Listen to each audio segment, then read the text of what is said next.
Bismillahirrahmanirrahim. Assalamualaikum warahmatullahi wabarakatuh.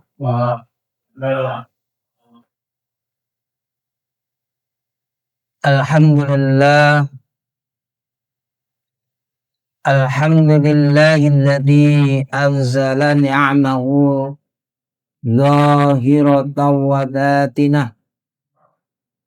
Wa wallahu alladzi la ilaha illa huwa walal hamdu fil ula wal akhirah walal hukmu wa ilaihi turja'un. Asyhadu an la ilaha illallah wahdahu la syarika lah wa asyhadu anna Muhammadan abduhu wa rasuluh.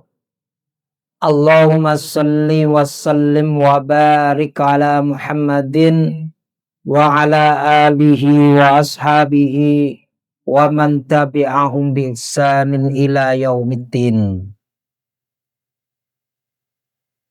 Para jamaah sidang kajian sholat ba'dal maghrib yang senantiasa mendapat curahan limpahan rahmat dari Allah Subhanahu wa ta'ala, marilah kita senantiasa mendayagunakan setiap waktu dan kesempatan yang Allah Ta'ala berikan kepada kita ini.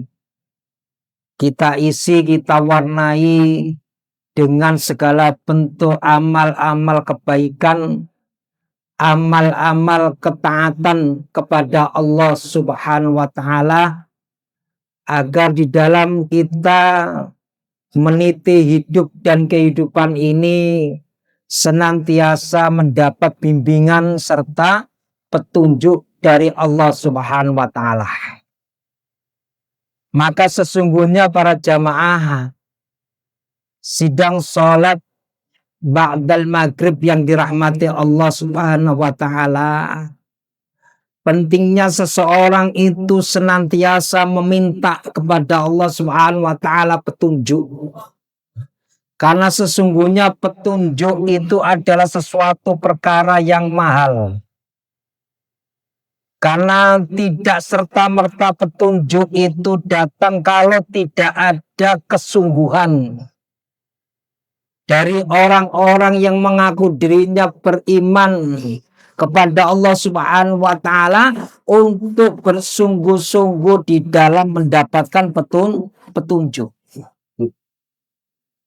Maka di dalam hidup dan kehidupan ini, para jamaah yang dirahmati Allah Subhanahu wa ta'ala, setiap detik, setiap tarikan nafas kita ini haruslah intinya adalah meminta kepada Allah Subhanahu wa ta'ala agar di dalam menapaki hidup ini Allah ta'ala memberikan hidayah, memberikan petunjuk.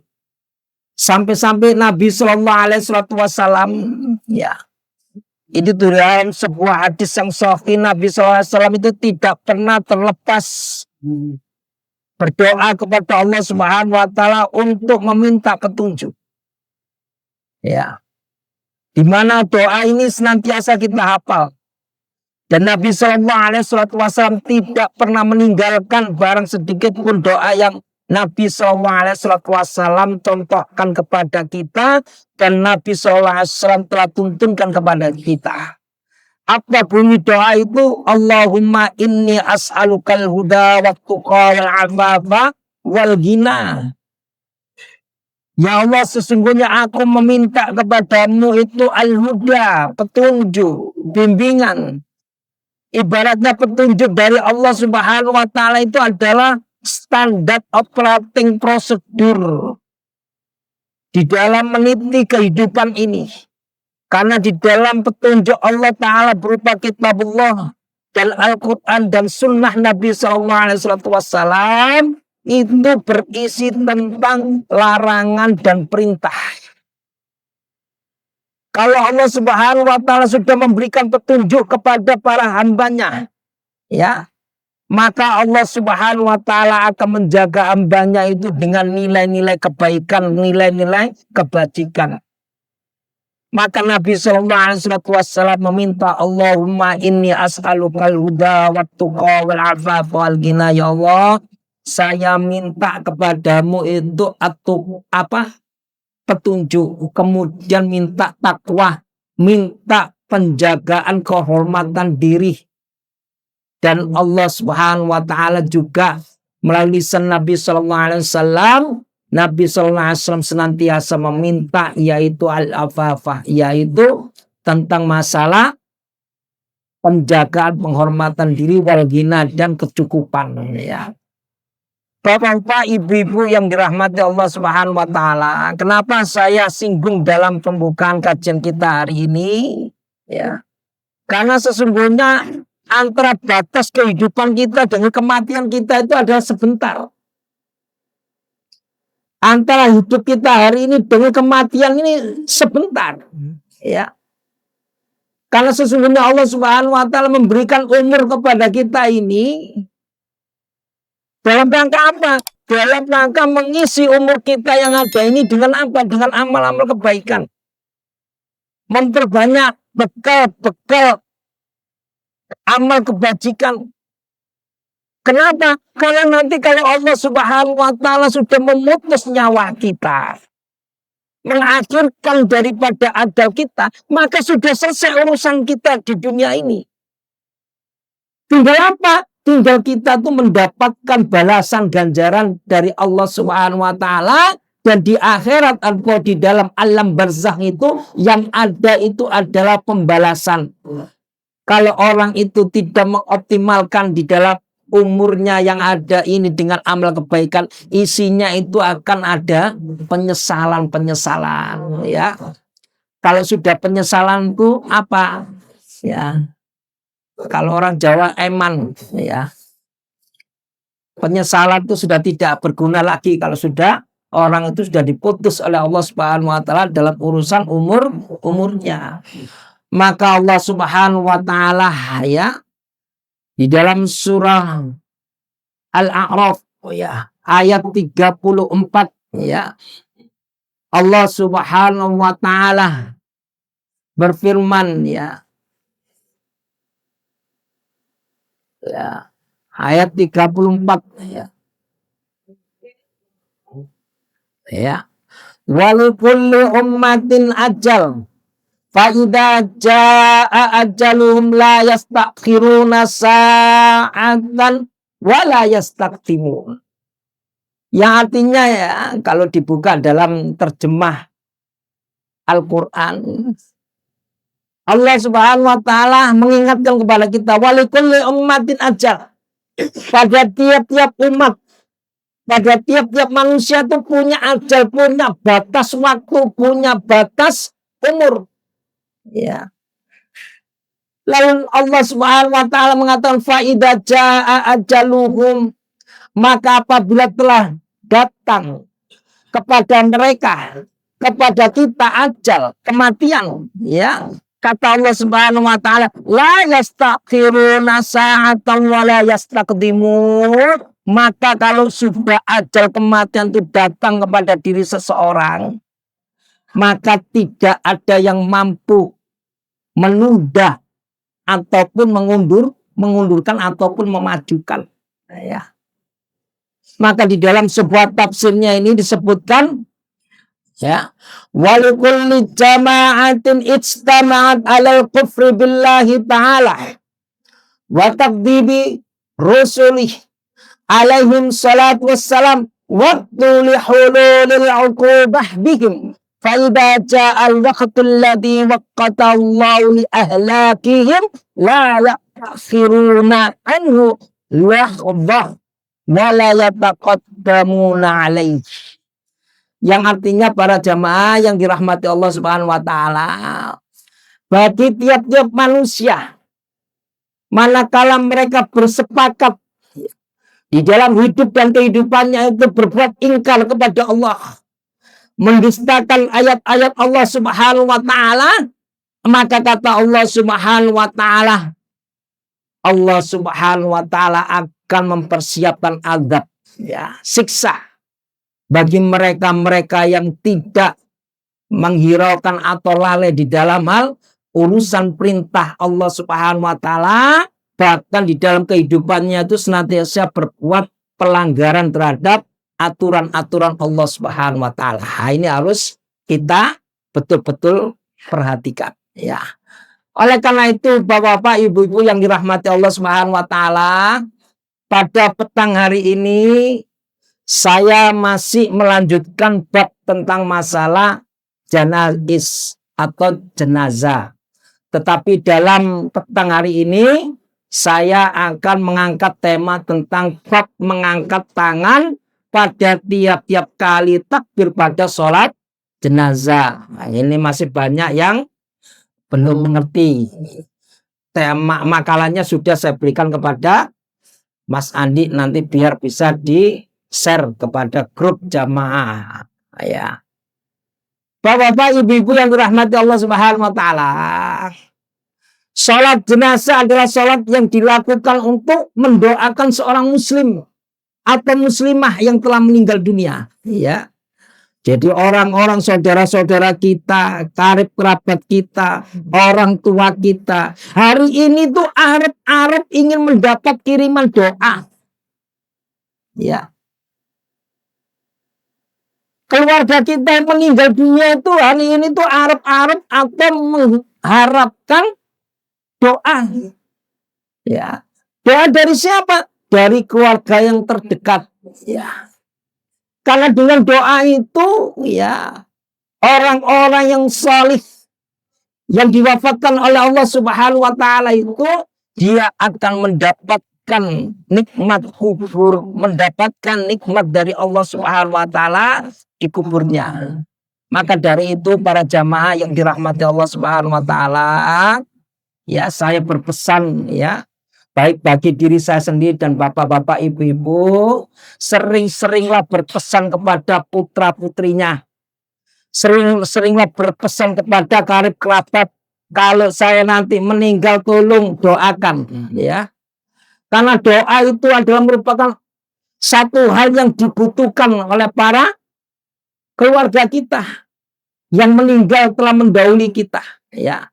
Oleh karena itu sering-seringlah kita berdoa kepada saudara-saudara kita, karib kerabat kita yang telah mendahului kita dengan doa-doa kebaikan supaya mereka itu mendapatkan nikmat kubur.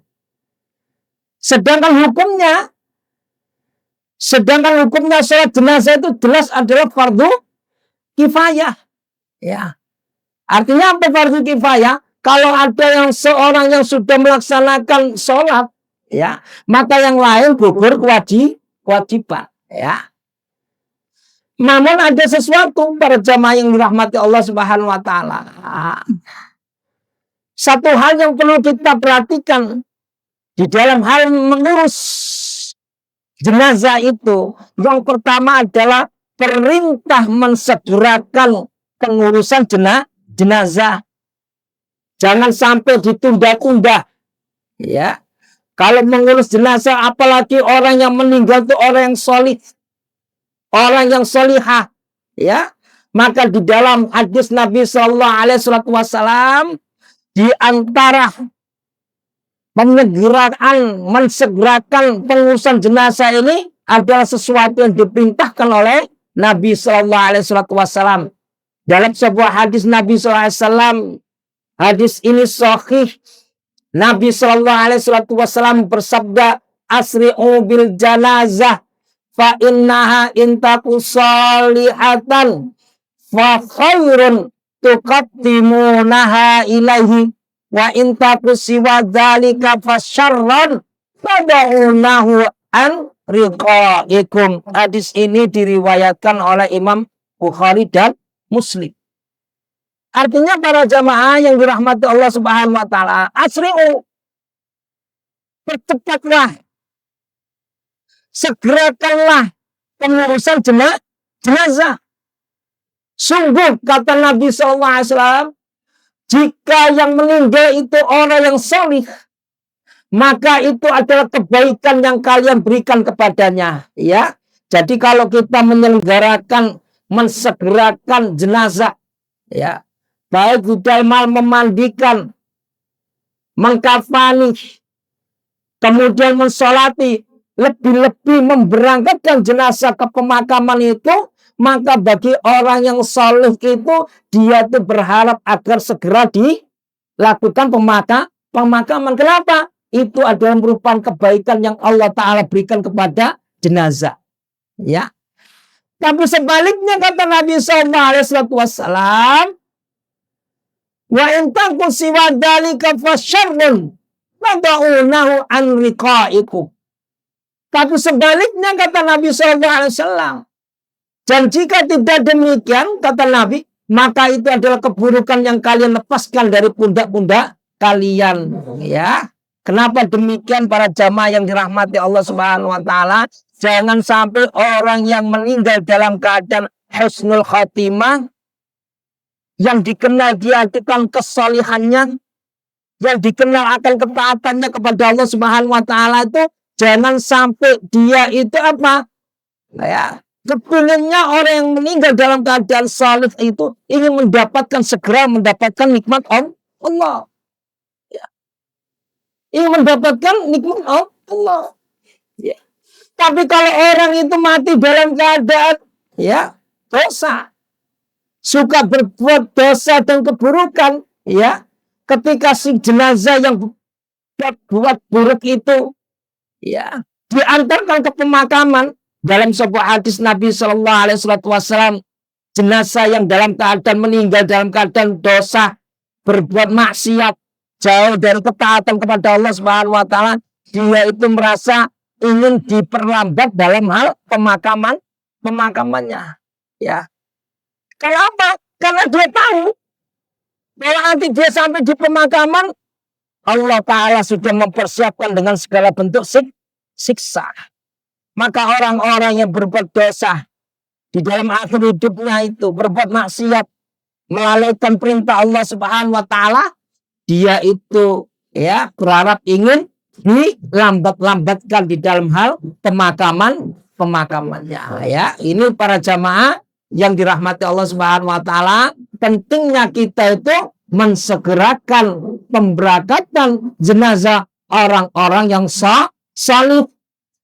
Adapun orang yang berbuat dosa, kemaksiatan, ya, dia itu apa? Kalau kita mempercepat proses pemakamannya orang yang berbuat dosa ini, ya, maka itu merupakan pahala bagi orang yang mensegerakan ke pemakamannya. Ya, orang yang mandu jenazah mensegerakan agar segera diselesaikan pemakamannya, maka orang yang mandu, orang yang mengantarkan jenazah, ya, baik orang yang saleh maupun orang yang berbuat dosa, mati dalam keadaan su'ul khatimah, maka bagi orang yang mensegerakan pengurusan jenazah, dia, yakni Allah Subhanahu Wa Ta'ala, memberikan pahala kepada orang yang mensegerakan dalam hal pengurusan jenazah. Ya, ini juga merupakan salah satu motivasi dari Nabi Shallallahu Alaihi Wasallam, bahwa orang yang mensegerakan pengurusan lebih-lebih ke pemakaman ke pekuburan, maka dia mendapatkan pahala dari Allah Subhanahu Wa Ta'ala. Ya, asri'u bil janazah mengandung makna mempercepat dalam berjalan membawanya, ya, dan penyelenggaraannya. Sering kita jumpai, kalau kita mendapati orang yang mengiringi jenazah, itu kan senantiasa jalannya kan dipercepat, ya. Ya. Kenapa? Kalau mengikuti hadis ini, asri'u, segeralah bil janazah, segeralah kalian, ya, mempercepat dalam berjalan, ya, dalam membawa jenazah, ya. Tapi dengan catatan para jamaah yang dirahmati Allah Subhanahu Wa Ta'ala, ya, kalau kita cepat ya cepat boleh, ya, tapi ya tetap terukur, ya, jangan sampai jalannya cepat setengah lari, ya, ini ya juga orang yang di belakang, ya, ini juga, ya, kita sudah pernah ngalami, ya, kalau ngangkat jenazah yang tidak seimbang, ngapunten nih, wanter gitu ya, jalan cepat setengah lari, yang di belakangnya juga kepongkel kepongkel ya. Artinya menyelenggarakan segera ya, dalam membawa jenazah, mempercepat jalan itu dalam artian jalan cepat yang terukur ya, cepat gitu aja, tidak sampai seperti yang pernah kita alami itu seperti setengah lari ini ya. Ini yang di belakang juga ya agak kepongkel-pongkel, istilahnya apa itu ya, itu juga ya. Mengingat jika jenazahnya itu dikenal berkata orang yang soleh, maka itu adalah kebaikan ya, kebaikan yang Allah Subhanahu wa taala berikan kepada orang yang menyelenggarakan percepatan pemakaman jenazah. Juga Allah taala memberikan pahala ya bagi orang yang solih yang di dalam meninggalnya itu dipercepat penyelenggaraan jenazahnya ya. Ini dari hadis di atas ya. Para jamaah yang dirahmati Allah Subhanahu wa taala ya. Kemudian ya, kemudian yang kedua, hikmah daripada proses percepatan ya, mensegerakan pemakaman atau menyelenggarakan dalam hal pengurusan jenazah. Hikmah ya di balik hadis tersebut adalah ya, kubur bagi orang yang soleh itu adalah lebih baik daripada dunia. Kenapa? Orang yang meninggal dalam keadaan baik, dalam keadaan solih, Allah Ta'ala menunjukkan nikmat-nikmat yang akan dia dapatkan ya. Maka dia ingin mensegerakan ya, ingin segera bertemu kepada Allah Subhanahu wa taala. Ya. Itu orang yang saleh. Tapi kalau orang itu meninggal dalam keadaan su'ul khotimah, ya, yaitu inginnya itu kalau bisa jangan dipercepat dalam proses penyelenggaraan jenazahnya. Kenapa? Dia tahu Allah Ta'ala sudah menampakkan ini loh, kamu akan mendapatkan balasan siksa itu seperti ini. Sehingga apa? Jenazah yang dalam keadaan mati dalam keadaan buruk itu ya, kalau bisa itu jangan dipercepat. Tapi kalau orang yang saleh ingin dipercepat proses penyelenggaraan jenazah, segera bisa dimakamkan. Kenapa? Allah Ta'ala menampakkan nikmat-nikmat yang dia akan dapatkan di alam kubur ini. Kamu dapat nikmat ini, kamu dapat nikmat ini. Sehingga apa? Orang soleh itu merasa ingin segera diselenggarakan proses pemakamannya ya. Dan kemudian juga dalam proses penyelenggaraan mempercepat, mensegerakan ya pengurusan jenazah itu ya. Yang kedua adalah termasuk mengikuti daripada sunnah dan tuntunan dari Nabi Sallallahu Alaihi Wasallam ya. Karena Islam itu mengajarkan apa? Kalau orang itu segera meninggal, segera saja ditunaikan ya ke pemakamannya segera ya. Ini merupakan salah satu hikmah dari kandungan hadis Nabi Sallallahu Alaihi Wasallam untuk mensegerakan proses penyelenggaraan atau pemakaman jenazah tersebut ya. Kemudian dalam hal ini juga perlu kita bahas, yaitu larangan mengerjakan sholat jenazah pada waktu-waktu yang terlarang kecuali dalam kondisi darurat ya. Ini kan beberapa waktu yang lalu juga ada yang menjadi itu bahan pembicaraan ya. Ada larangan-larangan ya.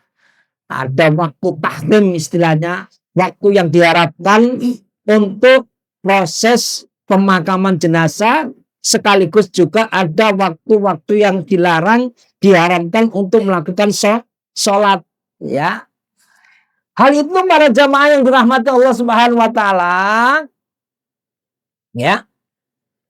Para ulama berbeda pendapat tentang waktu yang diperbolehkan ya melakukan sholat jenazah. Sebagian para ulama ya berpendapat jenazah tidak boleh disolati dalam 3 waktu yang ada. Larangan melakukan sholat yaitu pertama ketika matahari sedang terbenam. Ya. Jadi ketika sedang terbenam itu apa? Waktu antara asar dan maghrib. Ya, ini adalah waktu larangan. Ya, tidak boleh dilakukan ya sholat jenazah atau melakukan proses pemakaman jenazah. Ya. Kemudian juga ketika matahari sedang terbit. Ketika matahari sedang terbit itu antara apa? Ba'da syuruk sampai apa? Sampai apa tuluh ya, sampai terbitnya matahari. Dan yang ketiga, matahari sedang mulai condong ke arah barat ya. Ke arah barat ini menunjukkan apa? Ya, mungkin ini kami ambil siang kali ya. Mau menjelang duhur paling ya, atau menjelang apa namanya itu ya antara itulah, mulai condong ke arah barat. Ada 3 waktu. 1 ketika matahari sedang terbenam, 2 ketika matahari sedang terbit, dan yang ketiga matahari sedang mulai condong ke arah barat ya, atau di tengah-tengah lah mungkin itu. Hal ini berdasarkan hadis dari Nabi Shallallahu Alaihi Wasallam. An Uqbah bin Amir radhiyallahu anhu qala salatu sa'atin kana Rasulullah sallallahu alaihi wasallam yanhana an nusalliya fihinna mautana hina tatlu'us syamsu bazighatan hatta tartafi'a wa hina taqumu qa'imud zahira hatta tamilas syamsu wa hina tudayyifu asy-syamsu lil ghurubi hatta taghrubu. Ya. Artinya para jamaah, dari Uqbah bin Amir radhiyallahu anhu, ia berkata, ada 3 waktu Rasulullah SAW melarang kita mengerjakan sholat atau mengubur mayat-mayat kita, ya, yaitu ketika matahari terbit hingga naik. Ya, ini mungkin yang dimaksud dengan terbit hingga naik ini, yaitu waktu apa? Mau menjelang zuhur ini ya. Kedua, ketika matahari berdiri tegak hingga bergeser ke arah barat. Ya, mungkin ketika matahari terbit hingga naik itu waktu pagi ya, waktu matahari terbit. Kedua, ketika matahari berdiri tegak hingga bergeser ke arah barat. Ya, ini bisa juga diartikan itu mau menjelang zuhur, ya, antara siang-siang gitu ya.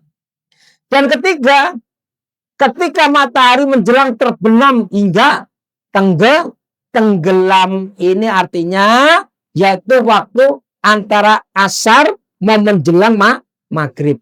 Ya, ini ada 3 waktu yang terlarang, baik sholatnya maupun dalam hal memakamkan jenazah. Ya, hadis ini diriwayatkan oleh Ibnu Majah. Ya, hadisnya sahih ya. Ini saya ambil dalam kitab yaitu Abdul Azim bin Badawi Al-Khalawi, yaitu kitab Al-Waziz, ensiklopedia fikih Islam ya. Namun para jamaah yang dirahmati Allah Subhanahu wa taala, dalam hadis itu pun disebutkan ya, terjadi perselisihan pendapat di kalangan para ulama dalam konteks apa? Kondisi darurat diperbolehkan ya. Apa kondisi yang darurat yang diperbolehkan ya? Di sini saya mengambil salah satu artikel di dalam artikel Muhammadiyah.co.id ya. Saya melihat saya mengambil di situ ya. Yang pertama, kondisi darurat itu yang dimaksud adalah kondisi fisik jenazah. Ya. Jika penundaan pemakaman akan menyebabkan kondisi fisik jenazah membusuk ya dan mengganggu, maka pemakaman harus segera dilakukan ya, tanpa memandang waktu terlarang ya. Misalnya korban bencana alam misalnya gitu ya. Atau kemarin waktu terjadi COVID-19 ya. Hal-hal semacam begini ini dibolehkan oleh syariat Islam ya, karena ada sebab ya. Ya. Kemudian para jamaah yang dirahmati Allah Subhanahu wa taala, intinya dalam keadaan darurat, kemudaratan akibat menunda pemakaman itu lebih besar daripada kemudaratan melanggar waktu yang tidak disarankan tersebut, ya. Oleh karena itu syariat memberikan keringanan, ya, memberikan rukhsah untuk apa? Memakamkan jenazah demi memenuhi hak mayit dan menghindari masalah yang lebih besar, ya. Coba bayangkan kalau mayit itu, ya, dalam keadaan korban, ya, misalnya bencana alam, ya, atau karena faktor tertentu sehingga fisik daripada mayit itu rusak, maka syariat membolehkan untuk apa? Melakukan proses pemakaman di waktu-waktu yang dilarang, ya. Itu dalam konteks keadaan darurat, ya. Bapak ibu yang dirahmati Allah Subhanahu wa taala, ya. Di dalam makalah saya juga disebutkan, ya,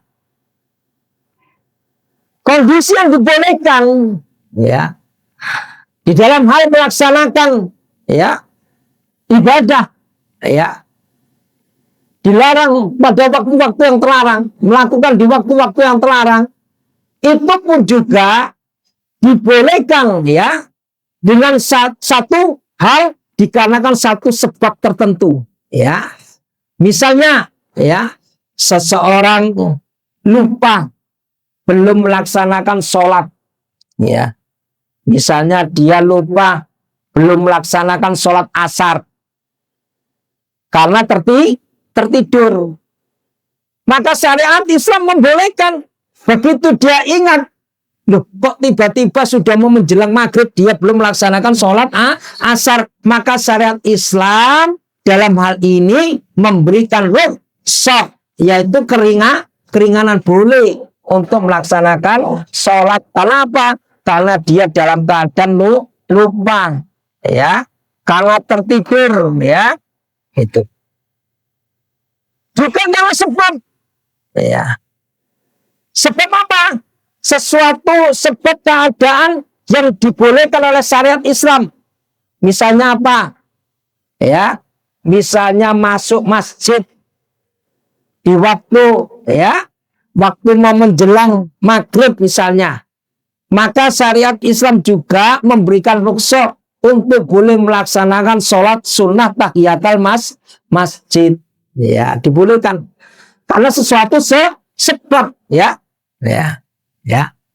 Hal ini menunjukkan apa para jamaah yang dirahmati Allah Subhanahu wa taala, ya. Islam itu memberikan kemudahan, ya, bagi para pengikut Nabi Shallallahu Alaihi Wasallam, ya. Dalam hal tertentu sesuatu dilarang, tetapi dalam hal tertentu dibolehkan, diberikan kelonggaran oleh syariat Islam, termasuk tadi dalam hal proses pemakaman jenazah dan proses di dalam hal mensolati jenazah di saat yang kondisi darurat, ya, syariat Islam membolehkan, ya, dalam hal kondisi darurat, ya. Bapak ibu-ibu yang dirahmati Allah Subhanahu wa taala, ya. Lalu, ya, kita masuk kepada pembahasan inti, yaitu takbir mengangkat tangan pada tiap-tiap kali takbir saat sholat jenazah. Ya, ini perlu saya sampaikan kepada para jamaah yang dirahmati Allah Subhanahu wa taala, ya, agar di dalam hal kita melaksanakan sunnah dari Nabi Shallallahu Alaihi Wasallam, setidaknya kita punya ilmu, ya. Jangan sampai kita tidak memiliki ilmu, melakukan sesuatu tidak berdasarkan ilmu. Nah, maka ini saya sampaikan dalam kajian ba'dal maghrib ini agar kita semua mengerti ada, ya, perbedaan pendapat di kalangan para ulama tentang boleh untuk mengangkat kedua tangan ketika takbir sholat jenazah pada tiap-tiap kali takbir, ya, dibolehkan. Ya, ada yang tidak, dalam pengertian dia tetap bersikukuh untuk tidak mengangkat dua tangan pada tiap-tiap kali takbir pada sholat jenazah dikarenakan apa? Satu, dalilnya itu dhaif. Yang kedua, ya, tidak ada dalil secara khusus yang mana Nabi Shallallahu Alaihi Wasallam memberikan contoh tentang mengangkat tangan pada tiap-tiap kali takbir di sholat jenazah.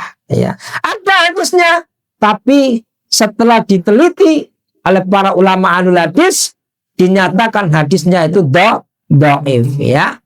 Hadis pertama, ya, ini saya sampaikan, bisa nanti dilihat di makalah yang saya kirim kepada Mas Andi. Hadis pertama, An Abi Hurairah radhiyallahu anhu qala, na'an Nabi sallallahu alaihi wasallam an-najasi fil yaumil ladzi mata fi kharaja bihim ilal musalla fasaffa bihim wa kabbara arba'an. Ya. Artinya para jamaah, dari Abu Hurairah radhiyallahu anhu dia berkata, Nabi sallallahu alaihi wasallam mengumumkan kematian Najasyi. Ya, Najasyi ini adalah panggilan untuk semua raja Abbasi, yaitu negeri Afrika, ya. Di dalam kehidupannya, Najasyi ini dinyatakan beriman kepada ajaran Nabi Shallallahu Alaihi Wasallam. Artinya dia masuk Islam. Sehingga Nabi Shallallahu Alaihi Wasallam mensolati Najasyi atau Raja Abbasiyah. Ya.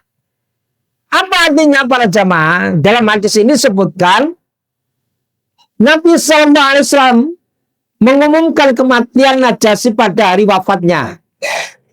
Beliau keluar pertama mereka ke musolah, lalu mengatur mereka dalam shaf, dan beliau takbir 4 kali. Hadis ini diriwayatkan oleh Imam Bukhari dan Muslim. Hikmahnya apa?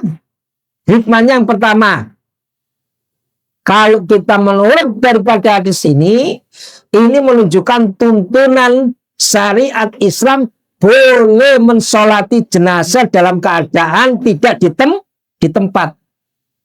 Ya, dengan syarat apa? Dengan syarat selama jenazah itu belum ada yang mensolati. Ya, misalnya kita mendengar, ya, ada seorang alim, orang yang solih, atau dari keluarga kita, dari kerabat kita meninggal, misalnya meninggalnya di daerah luar pulau sana misalnya gitu, ya, maka berdasarkan hadis ini boleh kita mensolati meskipun jenazahnya tidak ada di tempat. Ini namanya sholat gaib. Ya, ini berdasarkan hadis Nabi Shallallahu Alaihi Wasallam yang diriwayatkan oleh Imam Bukhari dan Muslim. Kemudian yang kedua, ya, hikmah daripada hadis ini, boleh orang yang hidup itu mengumumkan kematian seseorang, ya, boleh. Ya, misalnya ada si fulan meninggal dunia, ya, maka kemudian diminta, mungkin salah seorang takmir masjid diminta, tolong diumumkan karena ini ada keluarga meninggal. Apa yang diumumkan? Ya, asal tidak boleh berlebihan, ya. Diumumkan tentang apa? Meninggal, siapa yang meninggal, kapan dimakamkan, ya. Ini perlu untuk disampaikan, ya. Maka berdasarkan hadis ini boleh seseorang itu mengumumkan seorang yang meninggal. Agar apa? Orang yang mendengar akan kematiannya tersebut itu dia juga bisa melakukan takziah, bisa juga untuk mempersiapkan diri ikut dalam proses penyelenggaraan jenazah sampai kepada pemakamannya, ya. Ini yang hikmah dari hadis tersebut, ya. Kemudian juga hikmah dari hadis ini adalah di dalam melaksanakan sholat jenazah itu Nabi Shallallahu Alaihi Wasallam juga mengatur untuk shaf, ya, shaf, ya, mengatur shafnya, ya, shafnya sholat jenazah itu dalam sebuah hadis Nabi Shallallahu Alaihi Wasallam Nabi Shallallahu Alaihi Wasallam itu mengatur sop untuk mereka akan melaksanakan sholat jenazah itu dengan tiga baris sop, ya, dibuat 3 baris. Itu ada dalam sebuah hadis Nabi Shallallahu Alaihi Wasallam, ya. Para jamaah yang dirahmati Allah Subhanahu Wa Taala, adapun hadis tentang membuat sop pada saat penyelenggaraan sholat jenazah itu berdasarkan hadis Nabi Shallallahu Alaihi Wasallam yang berbunyi, kana Malik bin Hubairah idza shalla ala janazatin fataqallan nasa 'alaiha jazaa'ahum salasata ajza'in, ya. Thumma qala Rasulullah sallallahu alaihi wasallam, man shalla alaihi salasatu sufufin faqad aujabah, ya. Artinya para jamaah yang dirahmati Allah, ya, Malik bin Hubairah mensolati jenazah dan orang-orang yang ikut sholat jenazah nampak sedikit, maka dia membagi mereka yang ikut sholat menjadi 3 bagian. Kemudian ia berkata, Rasulullah SAW bersabda, barang siapa disolati oleh 3 baris manusia, maka ia wajib mendapatkan surga. Ya, jadi bapak-bapak, ibu-ibu yang dirahmati Allah Subhanahu Wa Taala, ini pentingnya ilmu, ya, pentingnya ngaji itu seperti ini. Ya, jadi kalau kita mau melaksanakan sholat jenazah, ya, maka diperlukan untuk mengatur sop 3 baris, ya. Karena ada orang itu karpe dewe, ya, tidak mau diatur, ya. Padahal kalau menurut tuntunan dari Nabi Sallallahu Alaihi Wasallam, Nabi Sallallahu Alaihi Wasallam memberikan jaminan kalau siapa disolati oleh 3 baris, ya, tentu dengan sebab orang ini adalah orang-orang yang betul-betul, ya, mendapatkan apa namanya itu kebaikan dari Allah Subhanahu Wa Taala, maka ia wajib mendapatkan surga. Ya, ini dari hadis Nabi Sallallahu Alaihi Wasallam. Abu Isa berkata hadis Malik bin Hubairah adalah hadis hasan. Ya, ini yang pertama.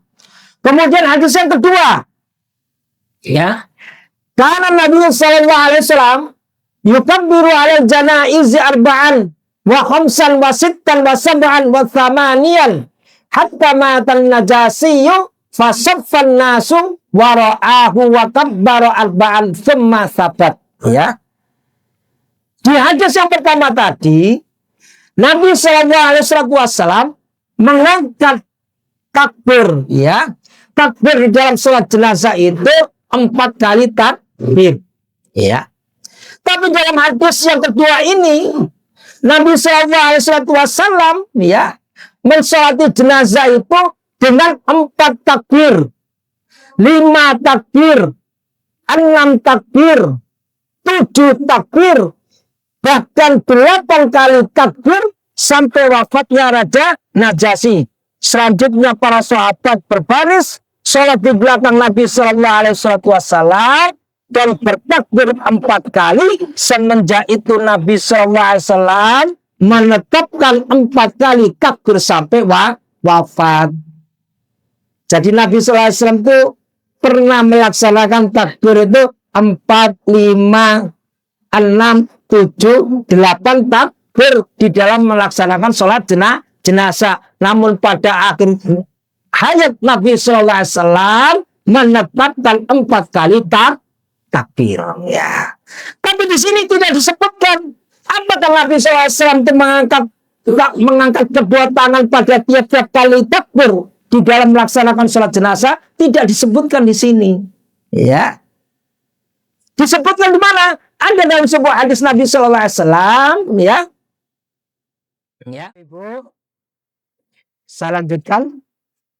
Di hadis pertama tadi di atas, ya, kami sampaikan bahwasanya tidak dijelaskan secara spesifik, secara khusus bahwa Nabi Sallallahu Alaihi Wasallam mengangkat kedua tangan pada saat takbir pada tiap-tiap kali takbir di dalam sholat jenazah.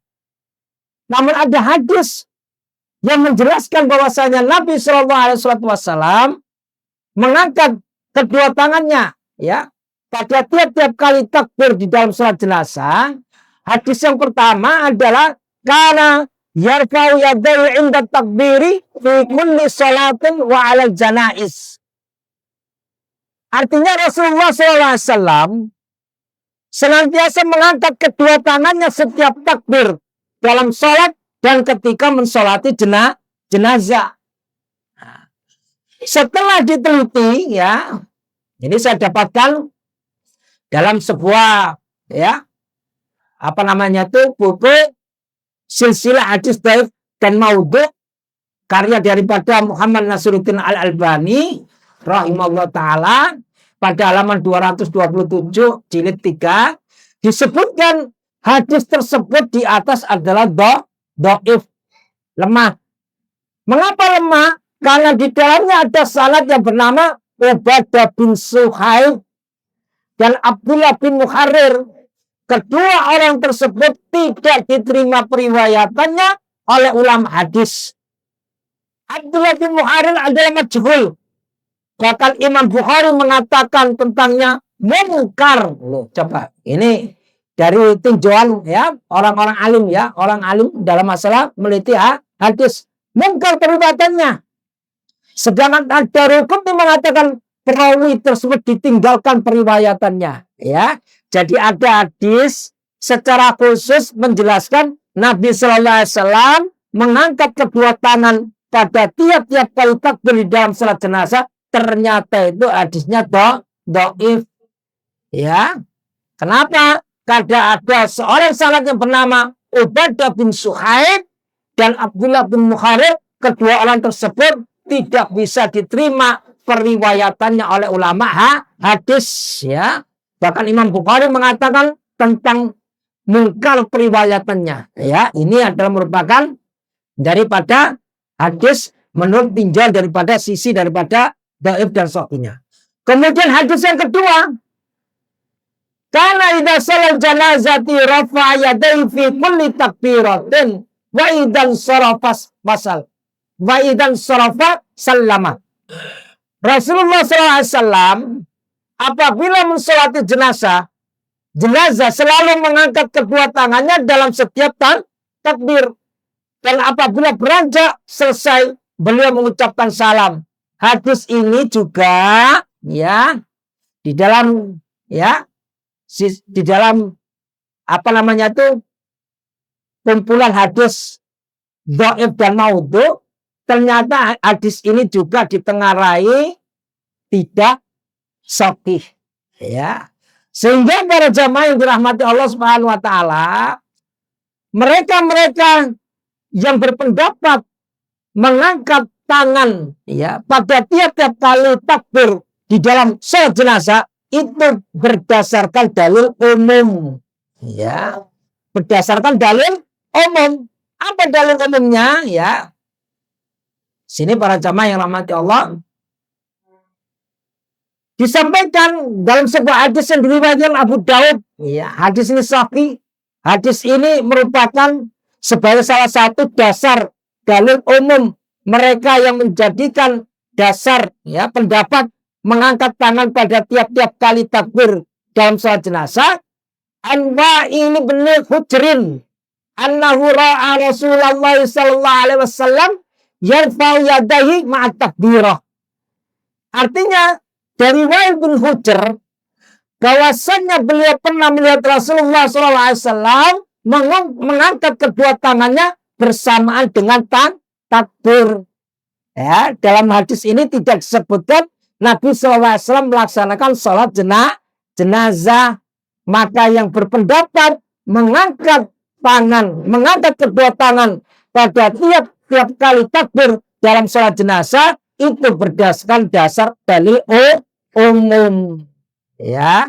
Dalil umum, tidak disebutkan secara spesifik tentang mengenai masalah sholat jenazah yang tentang Nabi Sallallahu Alaihi Wasallam mengangkat kedua tangannya pada tiap-tiap kali takbir dalam sholat jenazah, ya.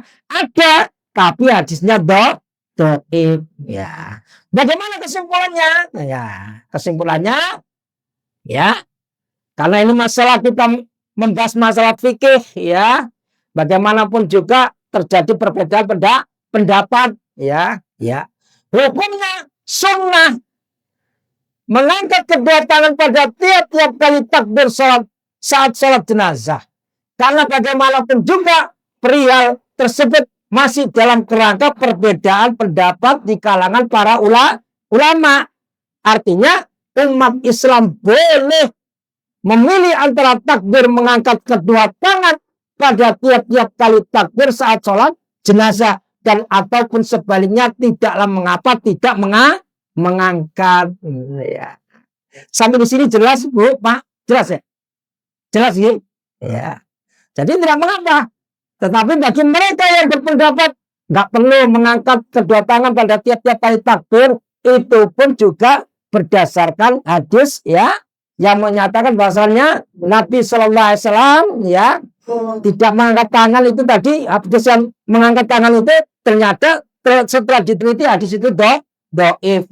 Kenapa? Tidak disebutkan secara rinci spesifik tentang mengangkat kedua tangan pada tiap-tiap kali takbir, ya. Jadi bapak-bapak, ibu-ibu yang dirahmati Allah Subhanahu wa taala, ya, kita harus melihat dari kondisi, ya, keadaan, ya, jamaah, ya. Makanya kalau dalam hal mensolati jenazah, imam yang tahu, ya, ketika memimpin sholat jenazah, ya, sepatutnya menyampaikan siapa yang ingin mengangkat kedua tangan pada tiap-tiap kali takbir dalam sholat jenazah ini dipersilakan.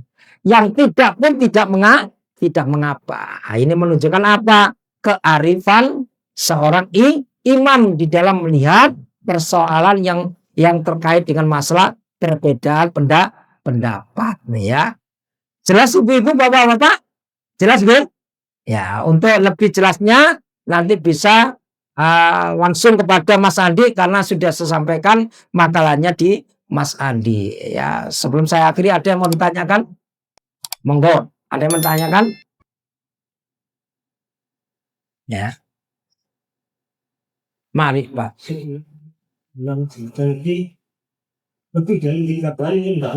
Ya, memang dilihat dari kondisi tempat, ya. Memang kalau kondisinya tempatnya sempit, ya apalagi, ya. Ya, tapi diusahakan memang 3 saf baris, ya. Karena itu yang dituntun oleh Nabi Sallallahu Alaihi Wasallam, ya. Tapi kalau orangnya itu sing sholat banyak, ya sudah, memang itu yang bisa dilakukan, ya, ya. Bagaimanapun juga susah untuk mengatur sampai tiga saf, karena yang sholat banyak kita tidak bisa melakukan, ya. Kita melakukan sesuai dengan keadaan dan kemampuan dan kondisi lokasi di mana kita melakukan sholat jenazah. Ada lagi mau tanyakan? Ada yang mau ditanyakan? Ya. Dan yang terakhir, bapak-bapak, ibu-ibu, dalam makalah saya itu saya lampirkan tentang tata cara sholat jenazah. Ya, nanti bisa minta kepada Mas Andi tata cara sholat jenazah berikut dengan doanya, ya. Ini saya singgung sedikit, ya, supaya tidak penasaran, ya, sedikit saja. Jadi tata cara sholat jenazah itu, yaitu yang pertama takbir, ya, mengangkat kedua tangan. Apa yang dibaca? Suratul Fatihah. Kemudian takbir kedua, apa yang dibaca? Sholawat Ibrahimiyah. Allahumma sholli ala Muhammad wa ala ali Muhammad kama shollaita ala Ibrahim wa ala ali Ibrahim, ya, dan seterusnya. Itu namanya sholawat Ibrahimiyah.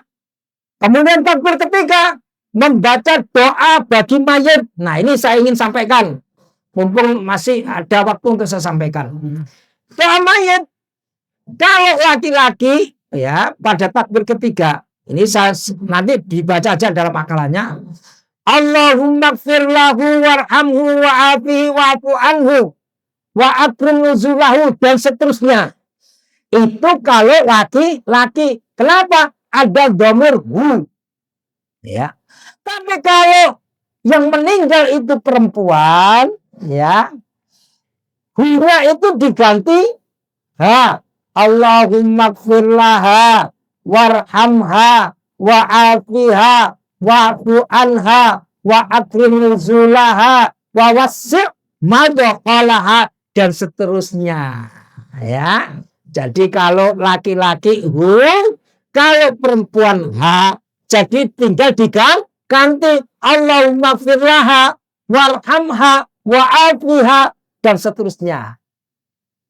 Kalau banyak jenazahnya, misalnya jenazahnya yang meninggal banyak, maka domir hu atau domir ha diganti dengan domir hum.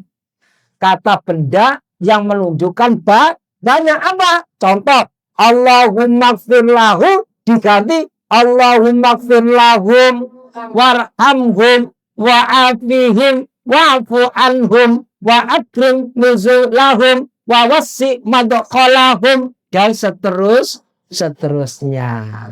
Ya. Jadi kalau sholat jenazah kita lihat kalau itu yang meninggal perempuan, domir hu kata ganti benda orang itu, hu yang menunjukkan laki-laki diganti ha. Ya, Allahumma gfirlaha warhamha. Tapi kalau yang meninggal itu banyak, diganti dengan hum. Allahumma gfirlahum warhamhum wa'afihim wa'fu anhum dan seterusnya. Ya. Jadi kalau ingin tahu lebih jelas, lebih lengkap, bisa nanti minta kepada Mas Andi untuk di-share makalah yang saya telah tulis. Sampai di sini ada lagi yang mau ditanyakan? Ya. Ada yang mau ditanyakan? Ya. Kalau tidak ada, saya tutup. Jadi ada yang tanya ya? Ya, mari kita tutup dengan doa kafaratul majelis. Saya minta maaf jika ada tutur kata saya yang kurang berkenan, ya. Ada luput salahnya dalam berucap. Saya mohon maaf yang sebesar-besarnya. Dan mari kita tutup dengan doa kafaratul majelis. Subhanakallahumma rabbana wa bihamdika asyhadu an la ilaha illa anta astaghfiruka wa atubu ilaik. Nasru minallahi wa fathun qarib. Assalamualaikum warahmatullahi wabarakatuh.